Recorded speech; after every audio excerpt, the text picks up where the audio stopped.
Bonjour à tous. Donc le sujet du jour, pour ma part, était la gestion de la qualité des données dans les démarches de mutualisation à l'échelle régionale. Et en fait, en réfléchissant à ce sujet, je me suis rendu compte que ce qui était intéressant, c'était de vous présenter les intérêts que représente la mutualisation dans les démarches de qualité. Donc j'ai pris le problème un peu en sens inverse. Et donc, je vais vous le présenter en 4 parties. Globalement, vous présenter de manière très générale quels sont les atouts de Sigeler et de la mutualisation dans la démarche qualité. Et ensuite, je prendrai 3 exemples qui m'ont paru représentatifs. Le premier, c'est la qualité des métadonnées. Le second, c'est effectivement les atouts de la mutualisation sur la qualité des données que l'on collecte et ensuite sur les données que l'on produit, sachant bien sûr qu'il y aura des passerelles entre les deux. Sigeler, c'est une association qui existe depuis 20 ans et dont le cœur de métier depuis 20 ans est d'encourager, de promouvoir l'information géographique à travers des démarches de mutualisation. C'est une organisation qui est très modulable, qui s'appuie sur du bénévolat en grande partie, avec des groupes de travail qui sont très modulables en fonction de nos projets, en fonction des besoins qui sont identifiés sur l'ensemble des utilisateurs du Languedoc-Roussillon. Et aujourd'hui, Sigeler regroupe plus de 120 membres, essentiellement et historiquement publics, mais aussi des membres privés. Ce qui constitue une manne de compétences, de partage d'expériences qui est bien évidemment très intéressante dans toutes les démarches qualité. Et j'insisterai à plusieurs reprises sur ce potentiel énorme que représente l'ensemble de ses membres. Sigeler, c'est aussi une équipe maintenant de 6 personnes qui sont très complètes et très complémentaires, avec des domaines d'expérience différentes. Que ce soit dans les domaines de gestion de base de données, mais aussi de modélisation de données, et qui nous permettent justement d'améliorer et d'apporter du conseil à l'ensemble de nos membres, surtout à ceux qui sont les moins, qui disposent du moins de ressources possibles, que ce soit techniques ou humaines dans le domaine de l'information géographique.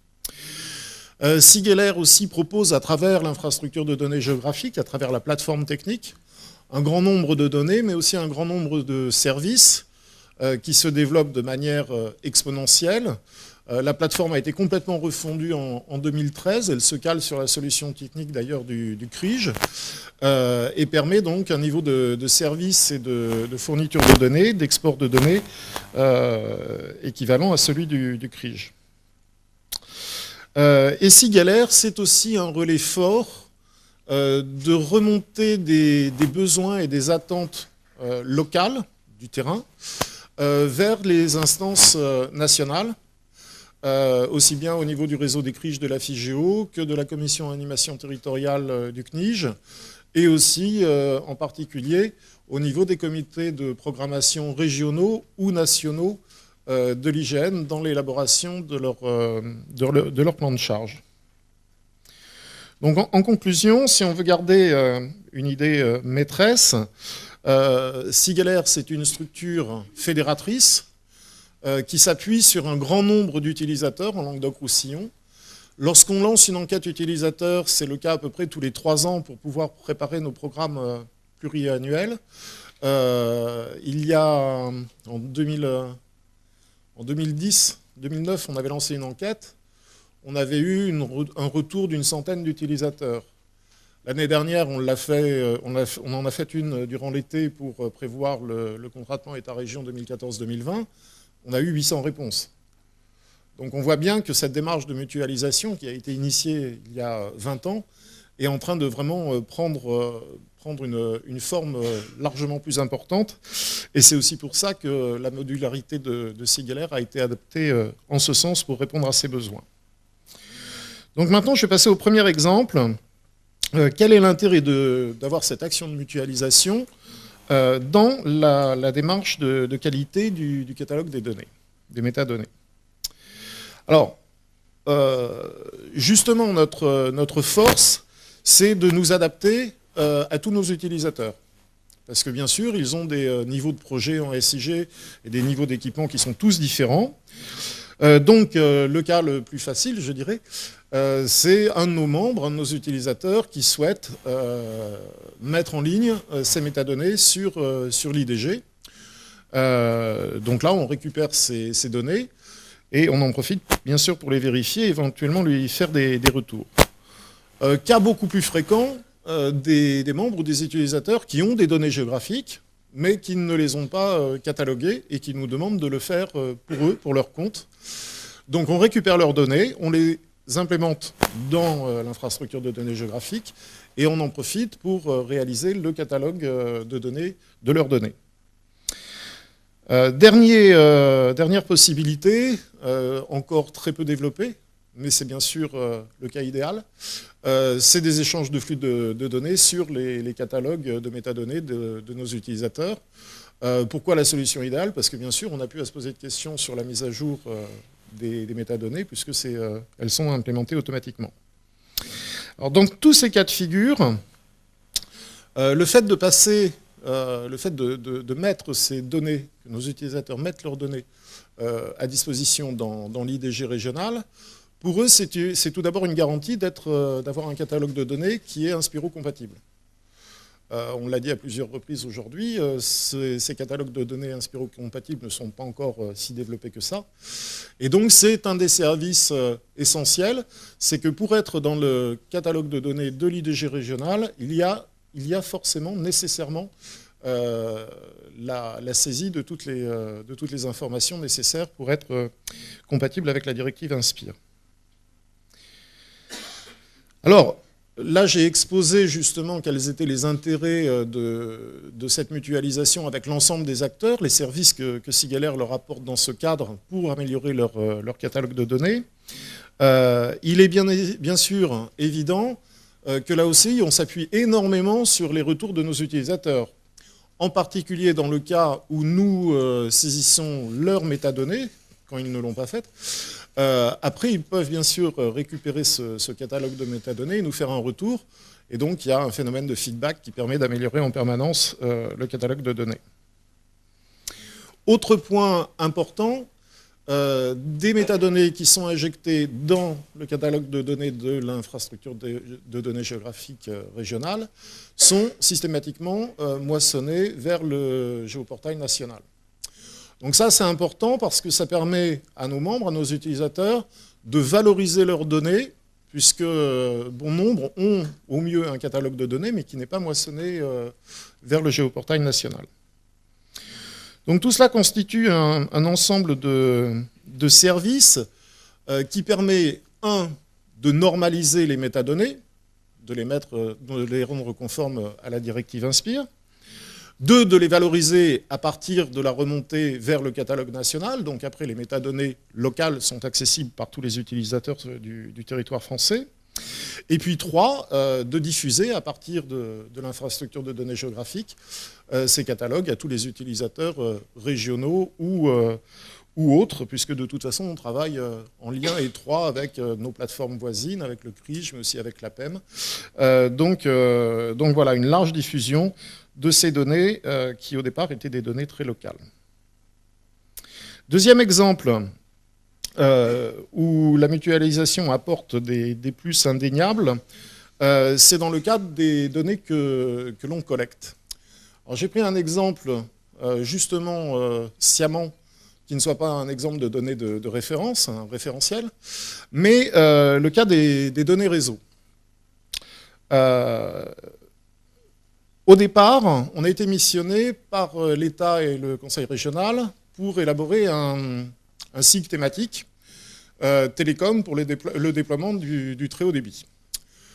Très vite, on s'est rendu compte que nous devions aller au-delà de la collecte des réseaux télécoms et qu'il était nécessaire d'avoir accès aux autres réseaux, notamment à tous les réseaux d'infrastructures qui peuvent être utilisés dans le cadre du déploiement de la fibre optique. Cette expérience, d'abord sur les opérateurs télécoms et ensuite auprès des autres gestionnaires de réseau, nous a amené dans un premier temps à formaliser la collecte de ces données C'est-à-dire, notamment, à écrire noir sur blanc les processus de production et d'implémentation des données et des métadonnées. Donc là, maintenant, on a vraiment des processus de remontée d'informations qui ont été clairement définis et qui, bien sûr, permettent une amélioration sensible de la qualité des données que nous collectons. Deuxième élément, et là on rejoint le principe de la normalisation, les IDG, en règle générale, ont un rôle de plus en plus important à jouer dans la normalisation des données. Dans les données que l'on collecte auprès des gestionnaires de réseau, on est bien sûr en face de données qui sont toutes très hétérogènes. Et donc, avant d'être intégré dans l'infrastructure de données géographiques, il y a tout un travail de normalisation, d'abord de modélisation de données et de normalisation. Donc on s'appuie énormément en particulier sur les standards qui sont recommandés par la Covadis dans le domaine des réseaux. Et donc là aussi, on apporte comme service la normalisation des données par rapport aux données collectées. Donc nous assurons ensuite l'implémentation des données dans ce modèle standardisé. Et les données sont validées à la fois avec les producteurs, les gestionnaires de réseau, mais aussi, j'en parlais tout au début de mon exposé, par le groupe de travail dédié au sein de l'association.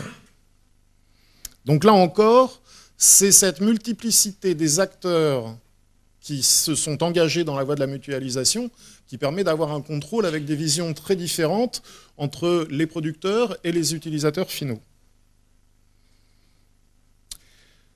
Autre service rendu et qui contribue à l'amélioration de la qualité des données, c'est une diffusion large à travers toujours l'infrastructure de données géographiques et notamment grâce à un outil de gestion fine des droits d'accès.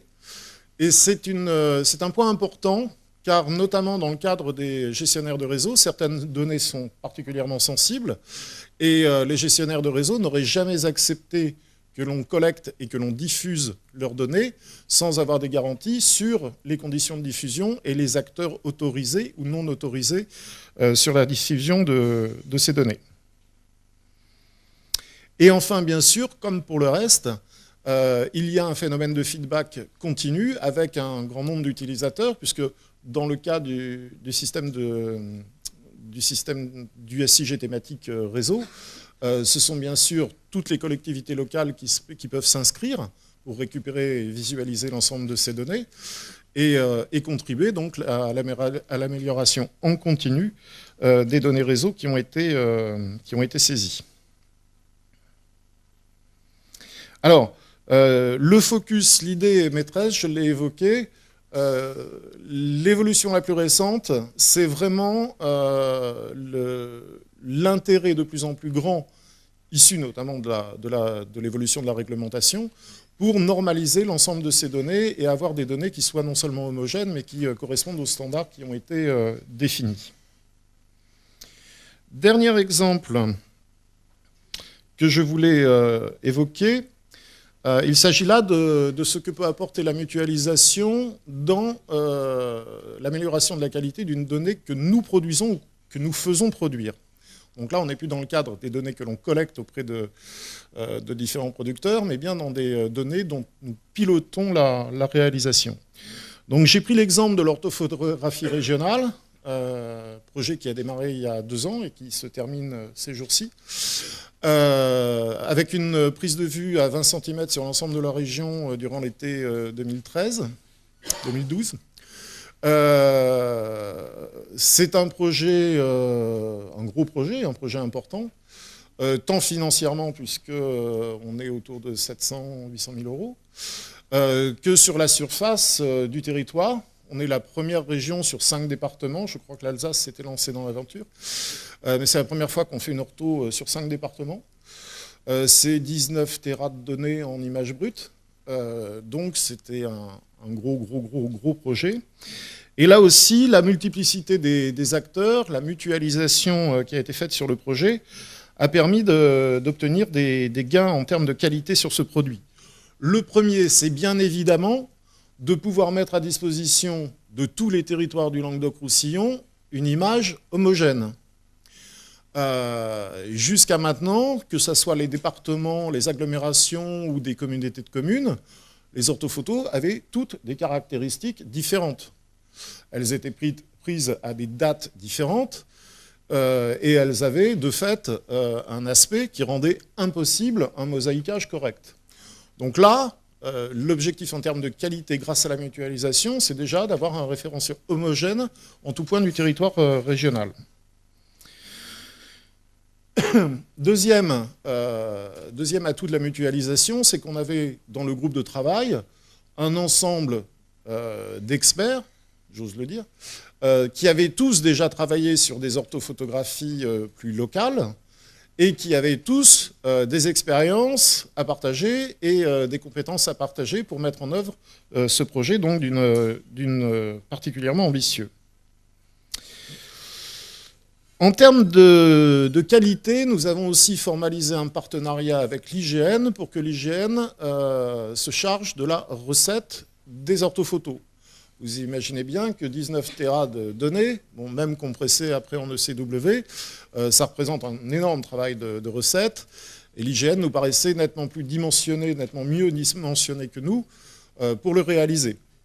Donc, le partenariat a été basé sur le fait que l'IGN assurait la recette et en échange, l'orthophoto réalisée alimente la partie orthophoto, BD ortho du RGE, en étant dégradé à 50 cm. Autre atout de la mutualisation et justement de cette ressource humaine inépuisable que nous avons, c'est qu'au-delà de la recette faite par l'IGN et de l'expertise que nous a apporté l'IGN, le groupe de travail qui avait été constitué a pu suivre l'évolution du projet, assurer aussi les spécifications, la rédaction des spécifications techniques et valider toutes les étapes au fur et à mesure. Résultat, c'est bien sûr d'encourager la diffusion la plus large possible des données.